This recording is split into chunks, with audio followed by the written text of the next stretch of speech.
LCTR here, and it's been a while since we laced up our standard issue boots and jumped off the laundry into some squad. Happy to say that the developers at Off-Road Industries have been steadily working on updates to the game. And in fact, they recently added the benchmark of releasing Squad 3.0 out to Steam. So with that major update landed, it's time to once again review Squad and ask, is it worth playing?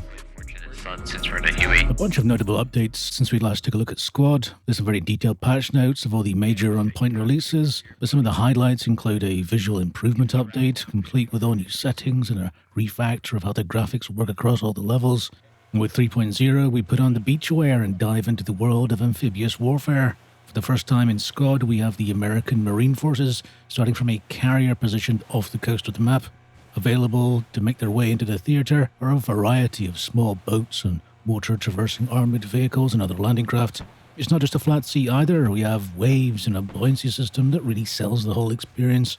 It certainly adds some spice to the normal spawn in and jump in a truck gameplay that we've grown accustomed to over the years. This all takes place on the new Black Coast map, featuring not just coastal areas where the carrier is anchored, but also waterways that, via the new, smaller inflatable boats, can be traversed quickly. It's an enjoyable addition to the game, and you have to wonder what other maps and locations can now be feasible due to Squad's new amphibious functionality. For a gameplay focus, you still need only look at the name. No addition or patch to Squad's development has knocked it off course on the focus of teamwork above all other. It's an experience that lives and dies on finding like-minded people to play with. Don't think that I'm suggesting that you only need to play Squad with friends though, far from it. I don't recall ever actually playing Squad with the pre-made group actually. The real stars of the game and the heart of this experience is the player base at large. It also means that if you're in a squad spread over the map with leaders who aren't giving orders, then you're best to join another one or find a different server altogether. Normally ones with decent sized queues can give you a rough indication of how much people enjoy playing there. They're willing to wait to do so after all. This is also very much not an arcade experience. This is closer to military simulation, though I would say that this is a game first and foremost. It's just treading that line and then sides on the enjoyable over the pure simulation. It's what might be called a hardcore damage model as well. Single shots from just about any weapon can down you. It also features an effective suppression system. Basically, if someone fires at you, then you know about it. Darkening screen, blurring shows how close and how large that projectile was. It means that there's real value in indirect fire in Squad, unlike titles such as COD or Battlefield, where indirect fire is basically just missing. In Squad, returning fire even roughly back to the enemy can suppress them and force them to disengage. This means that firefights can become incredibly tense, where even under fire you might not know where you're taking engagement from. And again, that focus on teamwork and communication can mean the difference between winning and losing those situations. Sometimes it does mean though that you might not get many frags in some matches, tasked with quieter duties that might be more logistical work moving resources around. It's about doing what the team needs to succeed in the end. But it does mean that there's also some variation in gameplay if you've been running around as infantry for a while. Don't think that means that that side of the experience is mundane though.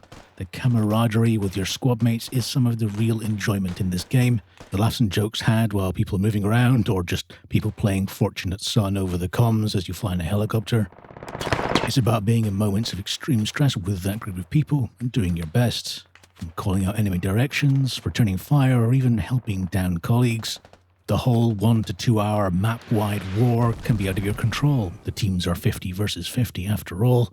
But doing your best for your squad mates can make those smaller victories as enjoyable as winning the whole match. The focus on teamwork means that a mic is as close to essential as you'll find in gaming. Even if you're particularly shy on talking, at least show that you can hear others and follow commands, and that's enough for some squad leaders. Though you will find that some do a mic check at the start of the round, and then kick people who don't reply verbally. I would say though that I've not experienced the sort of toxicity that seems prevalent in many games these days though. It's like Squad attracts a different sort of player, or at least sets the tone where people understand what's a reasonable way to behave. People just want you to try your best, and if you're new, that's generally not a problem, just say so. And the player base is pretty accommodating of new players in my experience. And just quick aside to say, if you are enjoying this video, please do tap the thumb up button. It helps me out with YouTube and discoverability and all stuff like that. If you tap that subscribe button as well, then I appreciate that too. Thank you so much. Squad's graphical update a couple patches back certainly improved the visuals somewhat. It's never been a title that went for the cinematic over realistic look, but the added atmosphere and fidelity is a big step forward and nice to see. The overall look still reminds me of focusing on the realistic, say from a head-mounted camera, versus the heavily stylized look from a film or TV show. I would probably still give the edge to a game like Hell Let Loose though, particularly for how they approach environmental artwork in their maps. Perhaps it's more understandable given the historic nature of Hell Let Loose's time frame, but their world feels more lived in and realistic because of it. Mud roads are churned up, buildings have interior furnishings, and overall, it sells to the player that this is a real space. With Squad, although that graphical update did bring large improvements, the buildings of most of these settlements feel a bit like film sets. They look good from a distance, but most of the rooms in the settlements are empty of the normal signs of life. It almost gives me an old DayZ vibe. With that graphical refactor came new interface and graphical options, and a recalibration of how the graphic settings affected gameplay. Things like turning off shadows to give better vision and such were evened out. I'd say that I've noticed some performance regression over this time too, though it's hard to say whether it's specifically due to those changes. Saying that, I've also managed to get some of that performance back with some community-based solutions, but I'll talk more about that in the performance section later in the video. When new players get their first glimpse of Squad, I'd say it's the audio that hits them first. Alright. This part of the game feels most like a simulation and less like a normal FPS title. The dynamic range, that is the difference between the loudest and quietest sounds, has to be some of the largest I've ever experienced in gaming. The whisper quiet gusts of wind or the distant vehicle movement can be utterly drowned out by louder sound sources. One of the ways that the game flags the hardcore milsim nature of the damage model is also with the audio. In so many arcade games, their sounds become overly compressed to be pretty much all the same level. Someone firing a gun doesn't sound much louder than someone using a voice line. It's all one homogeneous level. This removes much of the weight and impact of what is clearly a very dramatic event. Squad instead replicates these differences with aplomb. Soft sounds are soft, and naturally loud sounds are replicated with the same care, with all their bluster and impact maintained. If someone fires a weapon nearby, it occludes all other sounds, and when you're the one firing, the game leaves you in no doubt as to the care you should be showing the rifle you're wielding. Even louder sound sources like tanks affect the world around them too, their natural noise masking other smaller details. But when they fire, they are deafening to be around, exactly as you would want in a game as focused as this. Of course, right down the other end of the scale we have artillery fire, and if you're unlucky to be nearby as it's raining down, it brings with it all the earth-shaking fury you might imagine. Almost no other sounds can be heard, even radio messages are inaudible during a barrage. For all the successes of the sound design, the actual sound system isn't perfect. There are times when you might hear a clipped sound that might stop unnaturally, but thankfully these events aren't common, and the sound as a whole is one of the main triumphs of Squad. If you're looking for the sort of customization and progression that is commonplace in other modern FPS titles, then Squad really doesn't deliver here. It's clear that this is by design choice rather than about a lack of resources. No battle passes or gun trinkets in this milsim. Its complete lack may or may not be an issue to you. As time goes on, I'm coming to thinking that it is more and more for me. There is an argument to make that this is another feature, or lack of, that sets the tone for new players, that this game isn't about individual progression, that people shouldn't presume that this is a normal FPS title that you might just bump into in 2022. Titles such as Hell Let Loose deal with this in a way that I'd argue works within the scope of a milsim style FPS title though. There are no gaudy weapon skins, but instead small in-keeping tweaks to uniforms, modified helmet details, and such like just to show the experience level of the character. Progression 2 is a simple ranking system that levels up and earns ranks for a particular class. It's a very simple numbers go up sort of thing, but I find that feeling of progression is important for the modern gaming experience in a way that I really didn't when I was younger. I'd like to see something like that added to Squad in the future. One of the reasons I keep coming back to talking about customization is one area that I feel is underutilized in Squad at the moment, and that's weapon skins. Now, I know how divisive these can be, so let me clarify what I'm actually championing here. I am not talking about skins that would look out of place in the game today. Nothing gaudy, nothing like you'd see in arcade-style FPS titles. I'm talking about changes that are in keeping with Squad's visual style. Some examples might be a sling wrapped around the stock, or a handguard, or a mismatched or worn paint on parts of the weapon, suggesting that it had been repaired, cosmetic stock changes, rail changes on the front, and so on. So nothing at all that will be gameplay affecting. But why am I advocating this at all? Well, I know that Squad has been in 1.0 since 2020, and the game has existed for a long time before that. But for me, the last time I gave the devs money was as part of a Humble Bundle so many years back that I honestly don't remember at this point. Weapon skins, like I'm suggesting, would give long-term players ways to continue to fund the game's development in a purely optional, non-gameplay affecting and in-keeping way. Skins do appear in some limited sense already, actually. I believe they're restricted to the original backers at the moment, so really an expansion of that system is what I'd really like to see added to Squad in the coming updates. Let's talk about performance and bugs. Performance has been up and down for me. Some of the older maps perform okay, that is, pretty stable frame rates with not terrific outright performance. Others, notably the less dense, open, rocky maps, perform objectively well. However, the new Black Coast map has been a pretty rough experience. Some areas okay, and some hitching, and then other areas that, while ADSing, I actually saw performance drop to 30 FPS.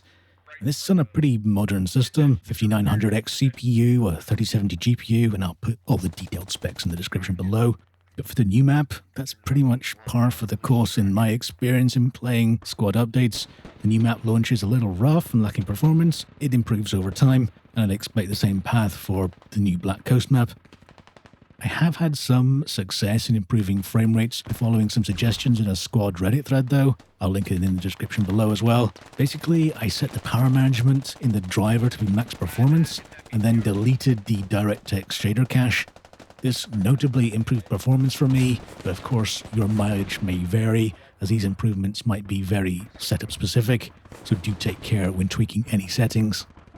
For bugs, the main problem I ran into at Squad 3.0's launch was stability.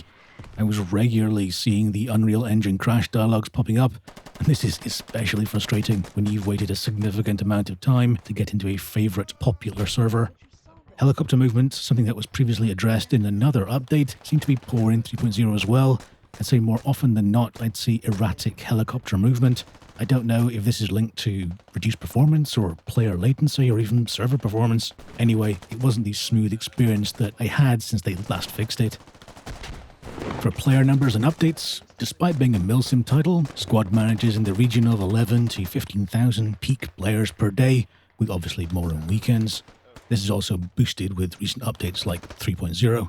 Anecdotally, I don't have trouble finding matches, but with the game being so teamwork focused, I tend to stick to servers that I know have good players and are a fun time, so I do tend to wait in queue to access those servers over joining completely random lobbies. On the update side, I'm happy to say that Squad seems to be in active development.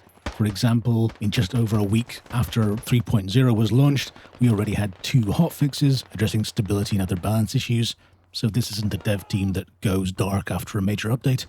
On transparency and communication, we do have a roadmap, but arguably it could do with an update now with 3.0 released, but we do see news posts and dev Q&As too. Looking wider, there are also a number of Squad mods around of varying size and complexity. Some are total conversions that transport you into what looks like somewhere a long time ago in a galaxy far, far away, while others are just looking to add more to the core Squad experience, though perhaps mods should be the subject of a completely separate video. So, Squad 3.0, is it worth playing? If you've gotten this far and it sounds like a game style that you'd be into, then I'm happy to give Squad a resounding endorsement. And in fact, if you're an old Planet Side 2 fan, then I'd say the camaraderie and teamwork side actually gives me vibes of learning to play PS2 when it originally came out. It's certainly one of my favourite milsims. Being an older gamer, I'll admit there are times when the intensity of the experience means I'm not always in the mood for what Squad delivers, and that's 100% okay. If you're looking for something less occupying to turn off your brain for 30 minutes at the end of the day, then in my experience, Squad doesn't fit that requirement. There are plenty of other titles where you can frag out and de-stress. But man, when I have more time and I'm in the mood for what Squad does best, I struggle to think of another title that delivers what Squad does in the way that Squad does. I know others will be saying Hell Let Loose or Postscriptum, but the modern setting chimes with me more for some reason. You might argue Insurgency Sandstorm then, and yes, I'd say for a more round-based experience with shorter overall time requirements, then that's also a very valid option for a milsim game, but it doesn't do teamwork and camaraderie in the same way, and you feel less a part of something than you do in Squad. I'm not saying it's perfect, there are improvements I'd like to see. The destruction of something like Battlefield would be amazing in this title too, but I'm happy to have a dev team that wants to continue and add to Squad's repertoire of talents. Squad is £39.99 in the UK, that's £49.99 in the US, and the same in euros to my EU friends. However, I see it on sale frequently. So what do you think of Squad? Are you a milsim fan? Do you even know what Project Reality is? Or are you just looking for some new fresh FPS? Let me know all your powerful thoughts and feelings by leaving a comment below right now. Like always, I read every single one of them. If you enjoyed this video, please do tap that thumb up button, the sub button, and ring that bell so you know when the next video is ready. All your support is really massively appreciated. Thank you so much for watching, and I'll see you next time. Take care.